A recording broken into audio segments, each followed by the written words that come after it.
Slam. Turn it up, turn it up. It's the Pancake and Power Slam. Turn it up, turn it up. It's the Pancake and Power Slam show. Turn it up, turn it up. It's the Pancake and Power Slam. Turn it up, turn it up. It's the Pancake and Power Slam. Turn it up, turn it up. It's the Pancake and Power Slam show. Turn it up.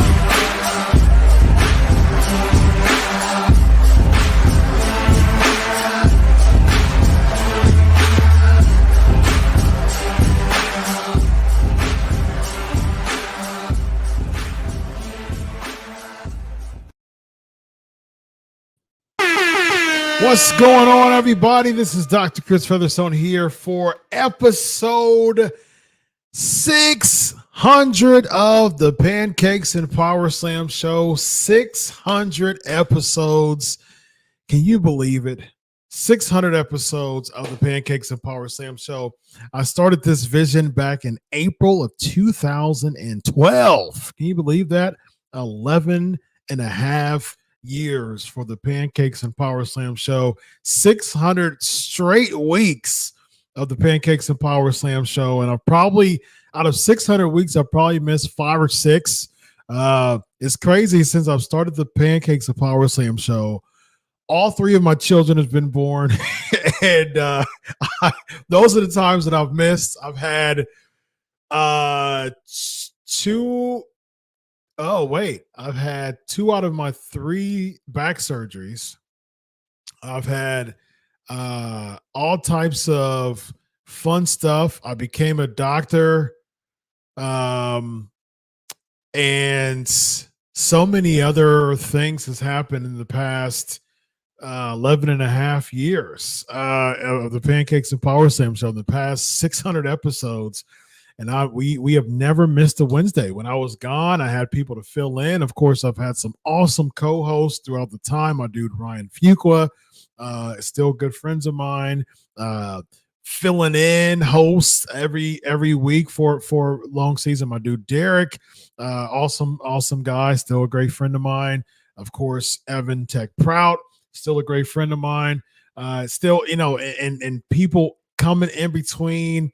I've interviewed so many Hall of Famers. I think I'm at close to 20 now. I've been featured on Fox Sports, Sports Illustrated. I've written for Fox Sports and Sports Illustrated as a result of the Pancakes and Power Slam show. I wrote for the Bleacher Report for over 3 years as a result of my success on the Pancakes and Power Slam show. All different opportunities that has given me because of the Pancakes and Power Slam show. I'm now get paid to talk about wrestling on Sportskeeda every week and don't have to write articles like crazy anymore. Written thousands of articles as a journalist in my 13 years of pro wrestling journalism. Man, what a vision that I wanted to have and start back in 2012. And here we are. This is what we've had. We've got so much love here. Congrats, 600. Thank you so much for all of the awesome support from everybody from the PNP Nation. Just every week, man. You're the PNP Nation. Awesome people. Just an awesome opportunity. So we got like 10, 15 good minutes. And then the patrons, we're going to jump over to Brian Clark, former WWE Tag Team Champion, for the Patreon. But without further ado, man, I'm going to give my guy some love. He's been on the show before. It's been years since he's been on the show, but he is back now. Matter of fact, let's see when he was on the show last. Let's see the last time he was on the show. Let me check that out real quick. See when he was on the Pancakes and Power Slam show. He was on it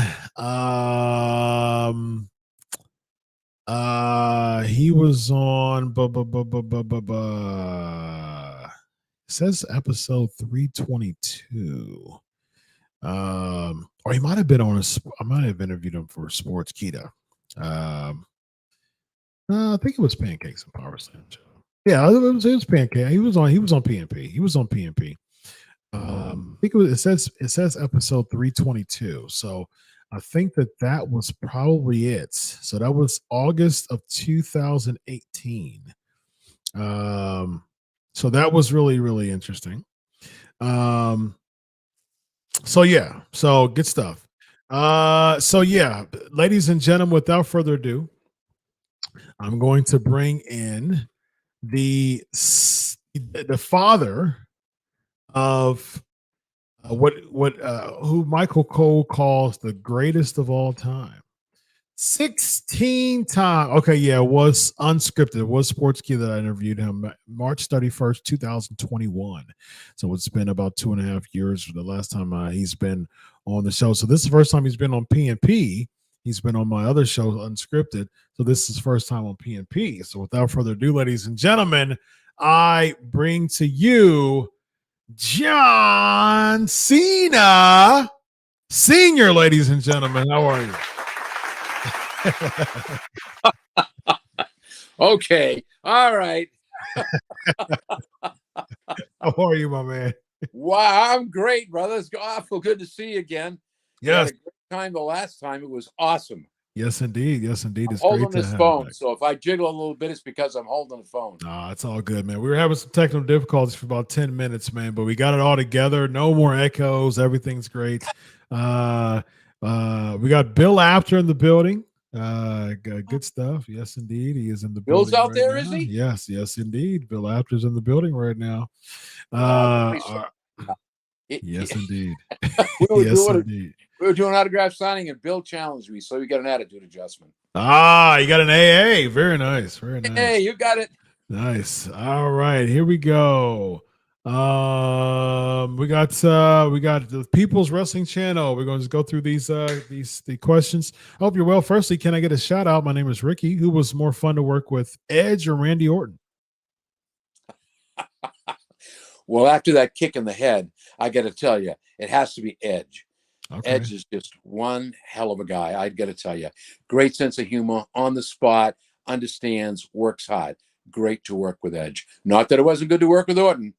They might say I got a kick out of it, but it really wasn't that very much. Nice. Very nice. Very nice. Yeah. We got Rito. Greetings from Puerto Rico. Did you ever feel your son would be as successful in movies as he is in wrestling? Good question. That's a tough question because, the wrestling all started because I gave him a silver dollar when he went to California, and he said, what's this for? I said, because you'll never make it out there.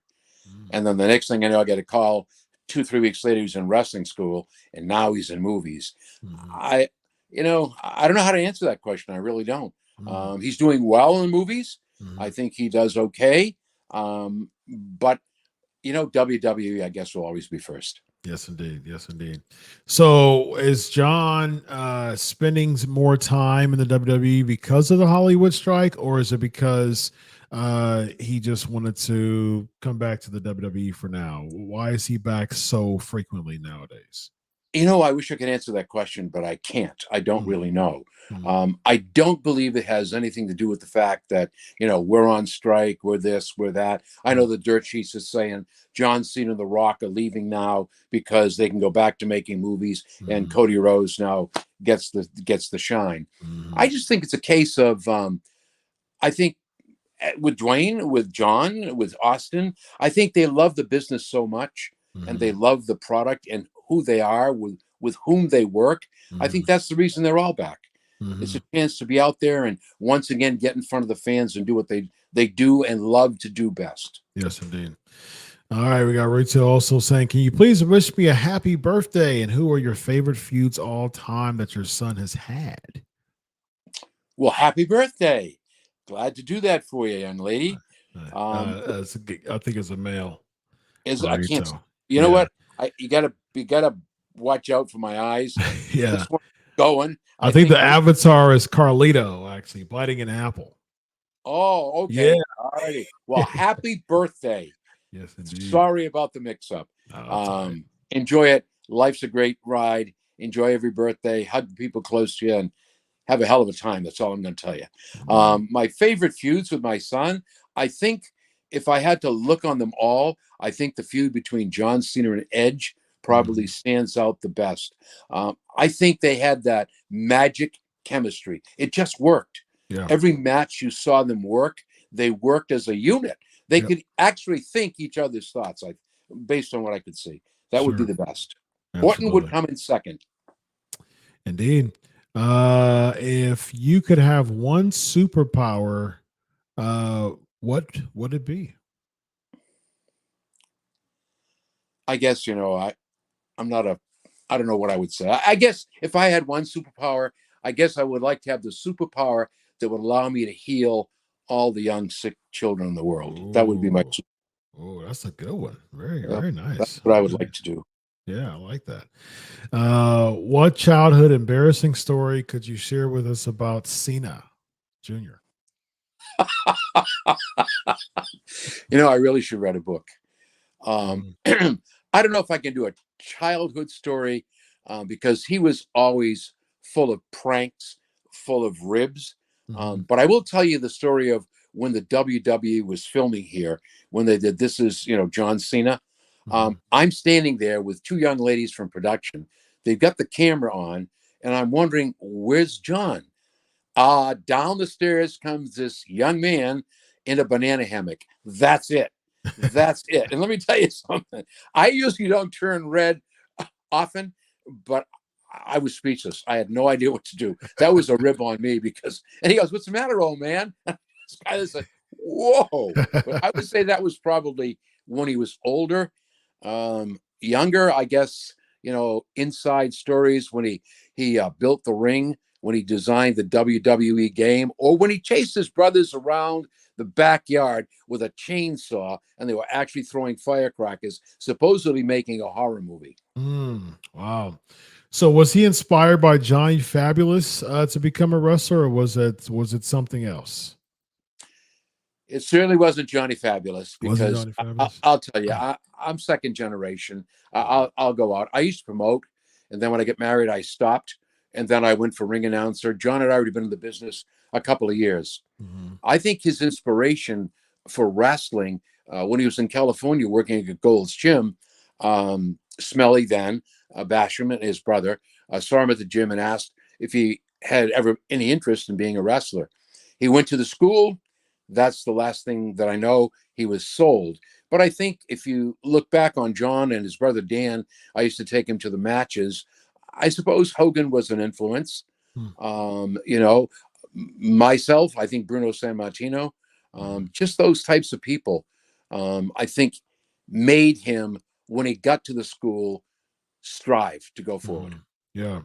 Yeah. He shared a story before of he almost getting fired from the WWE because he had a he had a gimmick that plateaued a bit. I mean, it was the because he came in as a prototype. When he was with in the developmental territory, OVW, yep. OVW, yeah.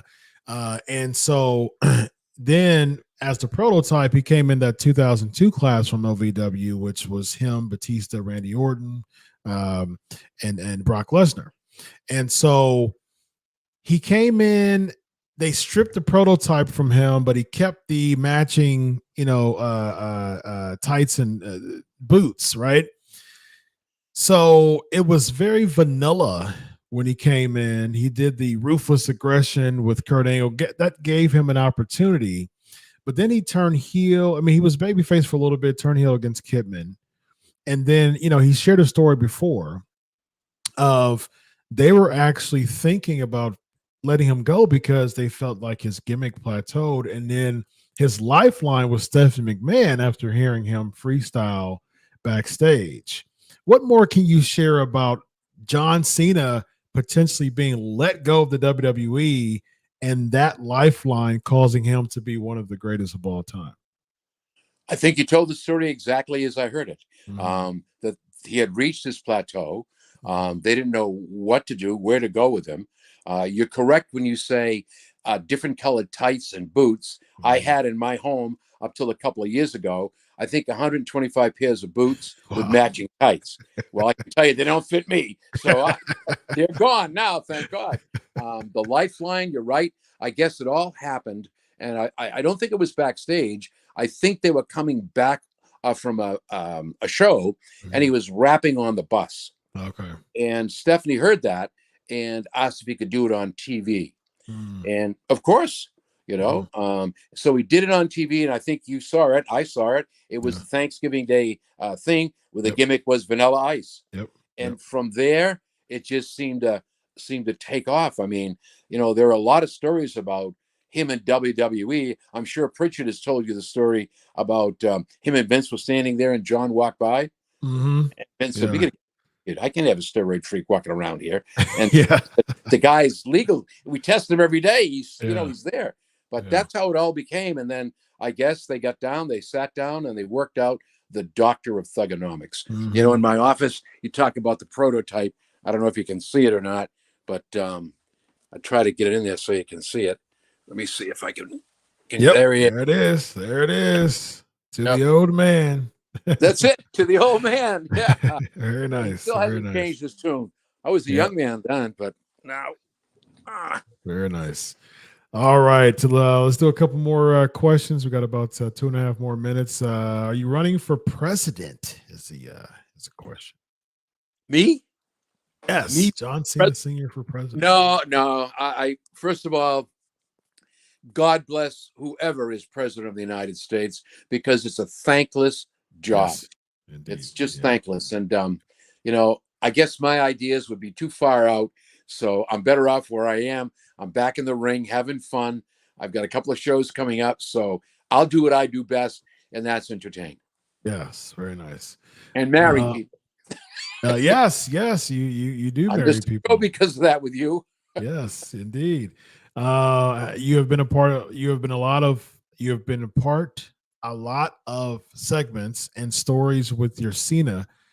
Which one sticks out the most as your favorite?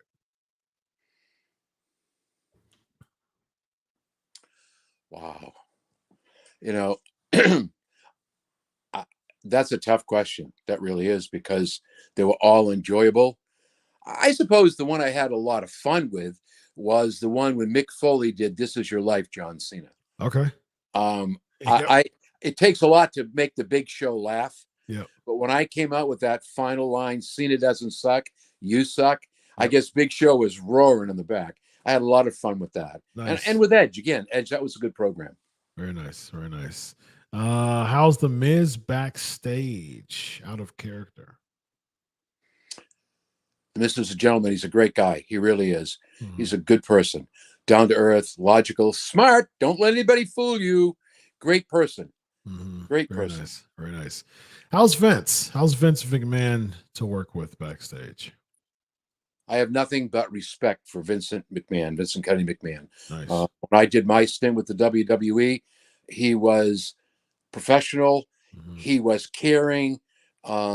He looks out after the individuals, both male and female, assuring everyone of their safety, that it'll work. I don't know how people look at it. I look at it perhaps in a different light, because I had several businesses, but it's a business. Mhm. And you got to do what's best for business, I guess. That's the term. So if you're drawing, you're drawing. If you're not, you're not. I mean, that's the way it goes. I've heard all kinds of stories, but I can't back any of those up, because when I was there, he's a great guy. He's just a great human being. Indeed. Very nice. All right. Last question is, what advice do you give me as a broadcaster to a person like me who has been in the industry for just 4 years? Take a look at Dr. Fairweather right here, my friend, right here, because this man, take a listen to what he does and how he does it. I mean, Dr. Featherstone he's the man. Listen, just listen. When you're a broadcaster, the thing that I see when I used to do commentary and broadcast, and he's doing his podcast, is be real. Mhm. Take the action. Say it like it is. Be real. Have some fun with it. Give the facts. Be who you are. Very nice. And don't try to be anybody else. Indeed. Everybody tries to emulate somebody else. I remember when I was first teaching, I tried to emulate a teacher. And the older teacher that was with me said, you're going to lose it. Why don't you just be who you are? And once I did that, it was very easy to do what I had to do. So if you follow that rule, be who you are, have fun what you're doing, call it as you see it. Yeah. I think you'll have a hell of a time with it. Fantastic. Let the listeners know where to find you and your pro wrestling upcoming events. I'm going to be October. What is it? I think it's October 15th. I'm going to be doing a fundraiser down there. I got it right in front of me now for Westport High School for the Westport High Sports Boosters. That's going to be at 400 Old County Road in Westport, Mass. My buddy Fandango, now known as Dirty Dango's on the card. Yeah. And Ichiban is going to be there. You know what? Too bad you're still not wrestling, Chris. I'd love to see you, my friend. I'd love to work with you. I'd manage you. We'd have a hell of a time. I know that for sure. Very nice. Very nice. And then I got one coming up October 28th. And we have Savio Vega down there. Dirty Dango's back on the card. And yours truly is going to be managing the Familia. I'll be taking and bringing back the FBI. Oh, the full-blooded Italians. We're going to have some fun. You got it. We're going to have some fun. Good stuff. This guy right here is John Cena Sr. I'm Dr. Chris Featherstone. Thank you so much for coming on and celebrating 600 episodes with me, my man. Thank you for allowing me to be here, Chris. God bless. It's a real pleasure. Indeed. Have a good night. Thank you. Thank you.